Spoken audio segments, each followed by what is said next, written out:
Emma Hall. Adam Franklin. Not a sec. Yeah, for you, Adam, I have. Wicked, great stuff. How's tricks? What? Tell us about your bloody morning then. Bit eventful. What's going on? Oh my God.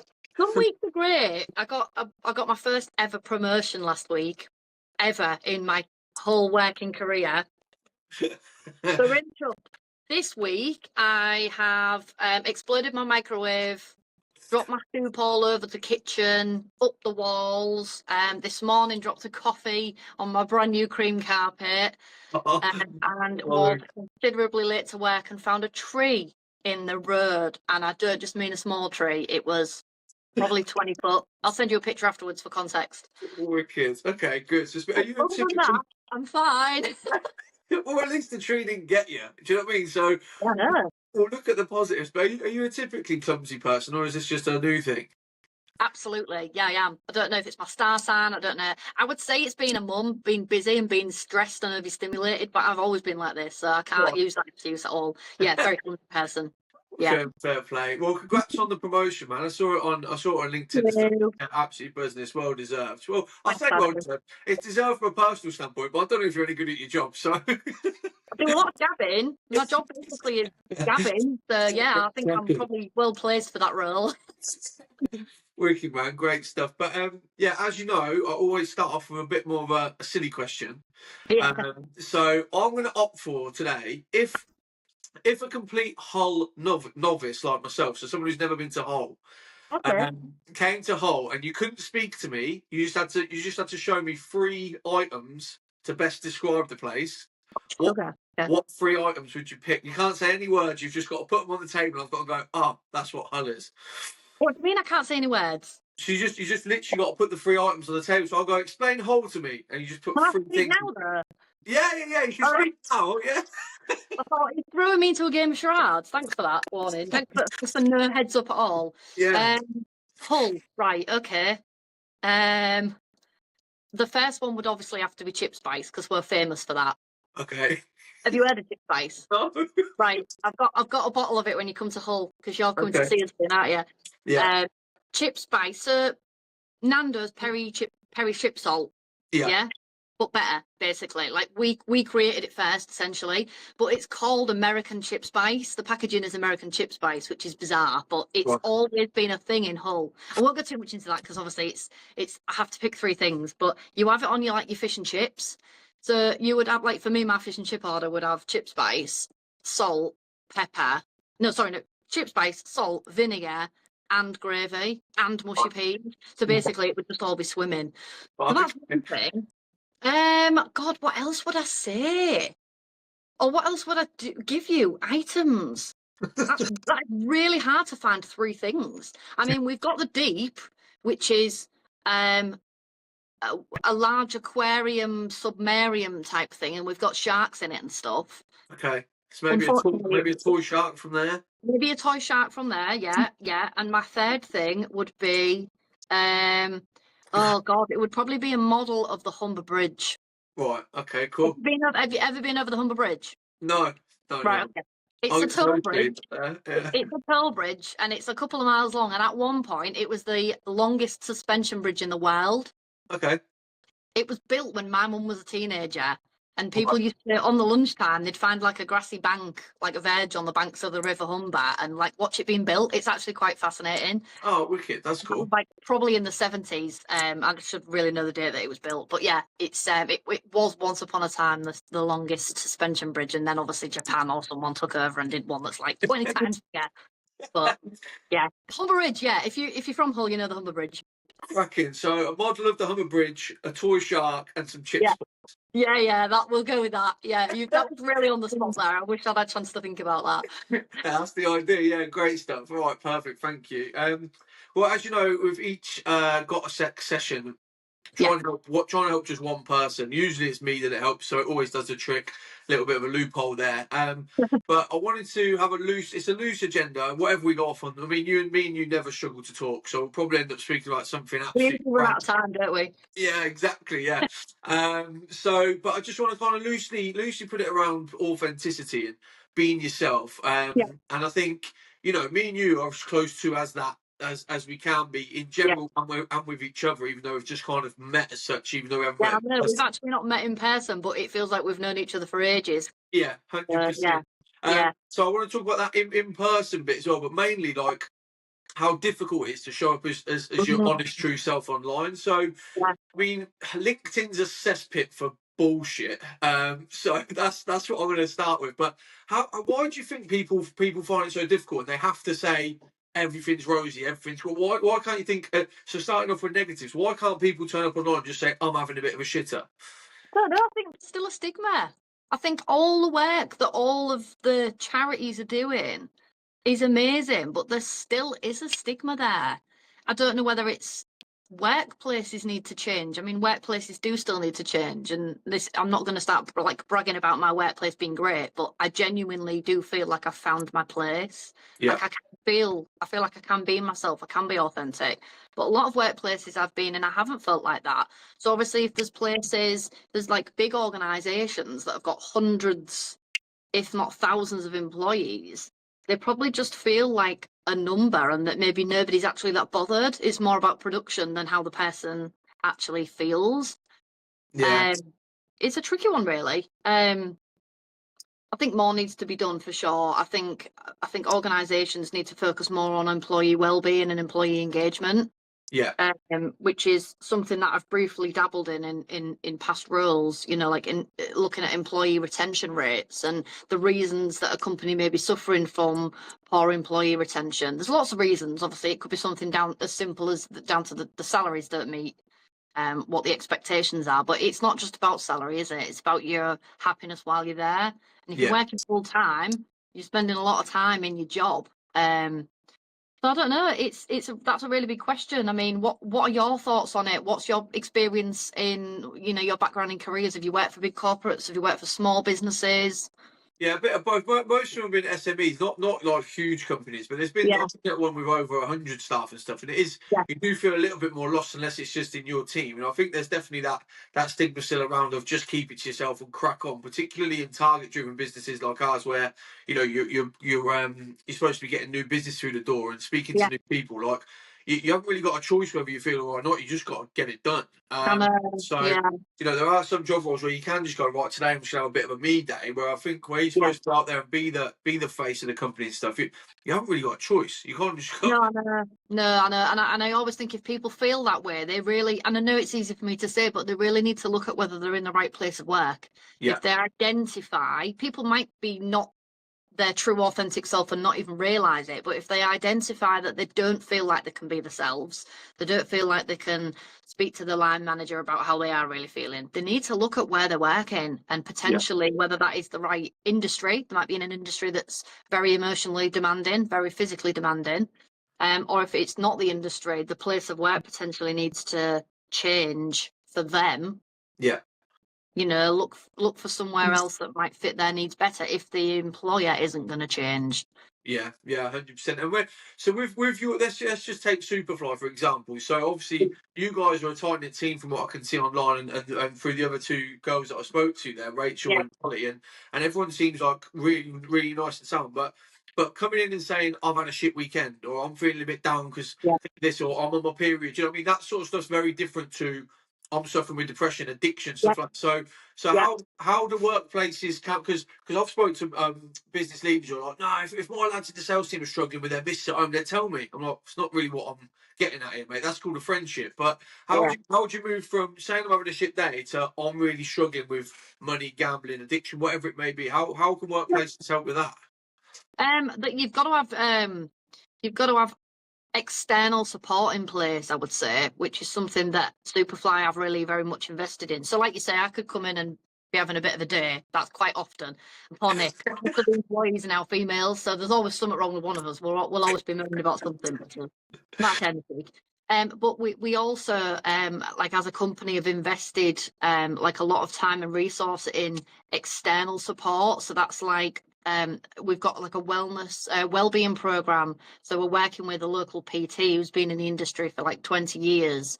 And he's looking at ways that we can like actively support our own well-being whilst we're either in the workplace or out of the workplace.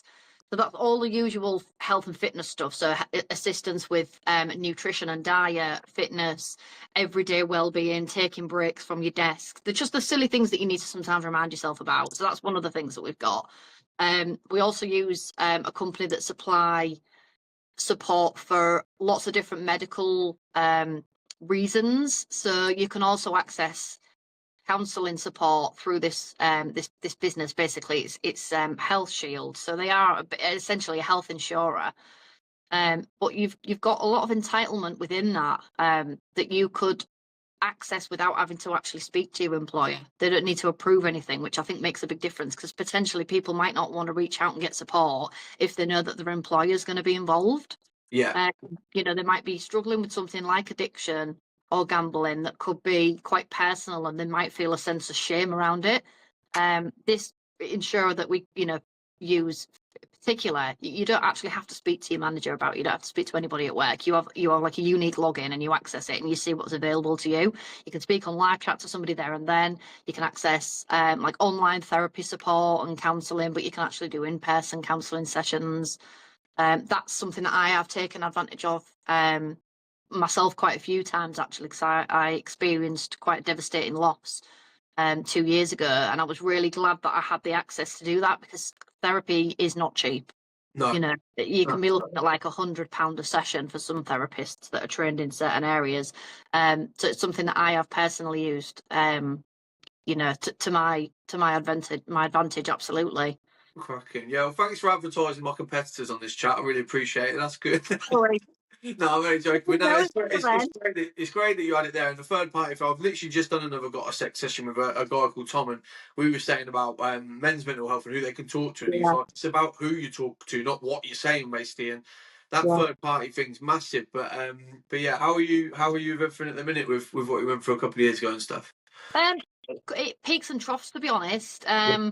Anniversaries are always a weird one. Birthdays are a strange one, because obviously you're not celebrating the birthday with that person anymore.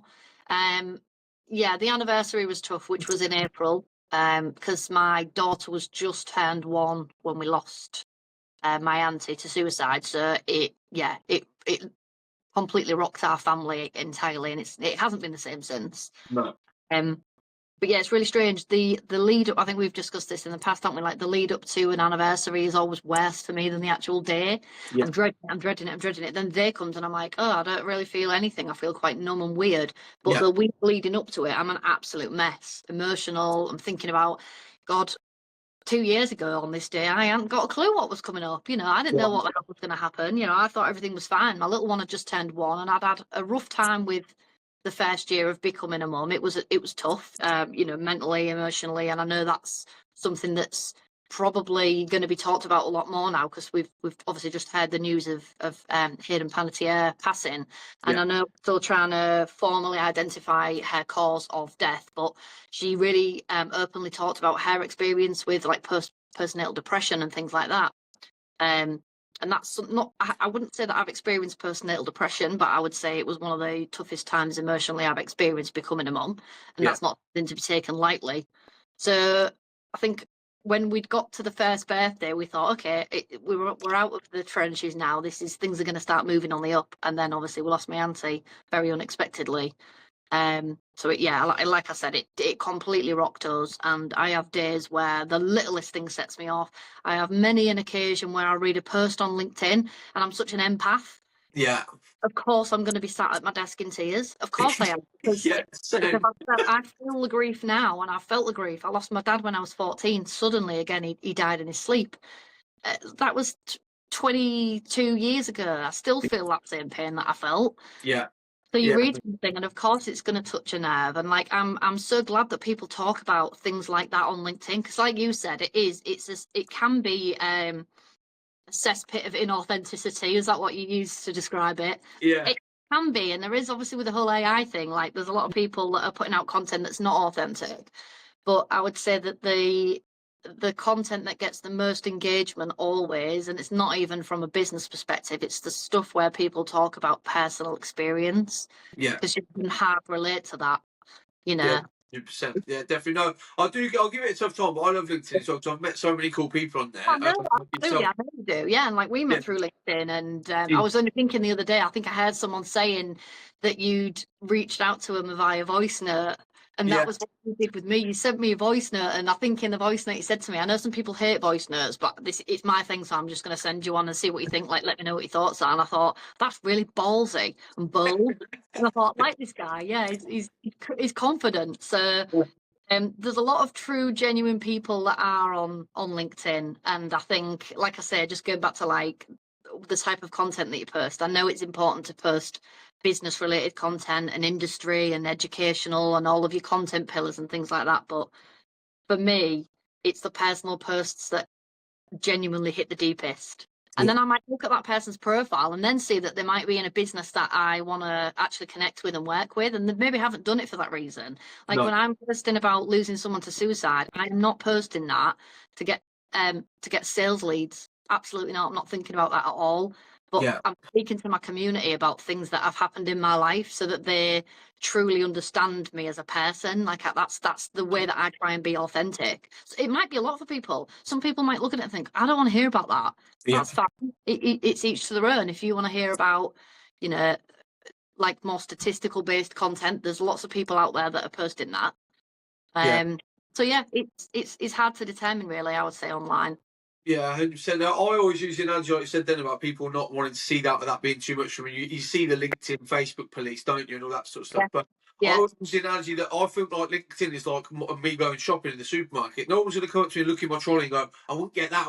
It's my trolley. Like, piss off and do your own shopping. If you don't like it, just Yeah. walk past." Like, People like I just feel like some people are waiting outside Aldi and just going, "Oh, I wouldn't yeah, have chose that. I wouldn't do that." So piss off. It's my yeah, yeah. basket, mate. Yeah, But I yes. love that analogy. Yeah, you're right. Absolutely. It's your profile. You post about what the hell you want to post about.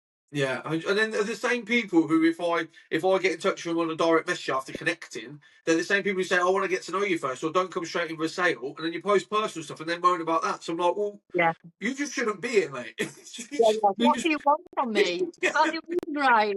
literally, yeah. Let's build a relationship. I don't want to know anything about you. So, yeah, Yeah. that works. And with more online showing up authentically rather than in the office, like.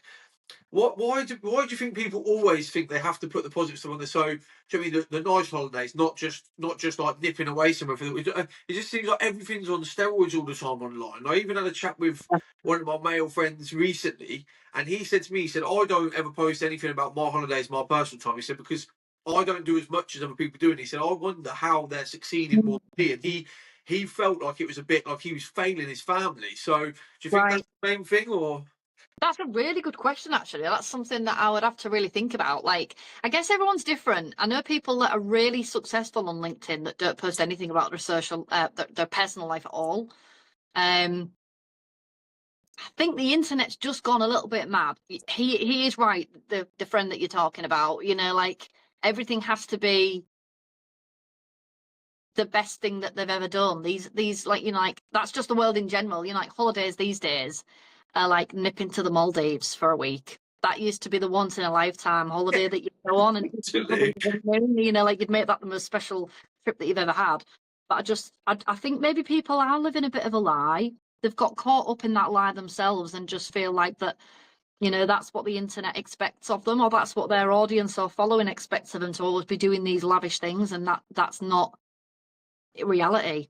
I'm No. the excuse me, I'm the opposite.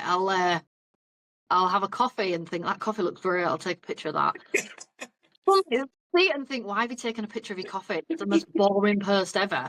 I don't know. It's a really good question, actually. That's something that would probably take me longer to really truly think about. But Yeah, everyone's just trying to look like they're doing well, probably is the short answer.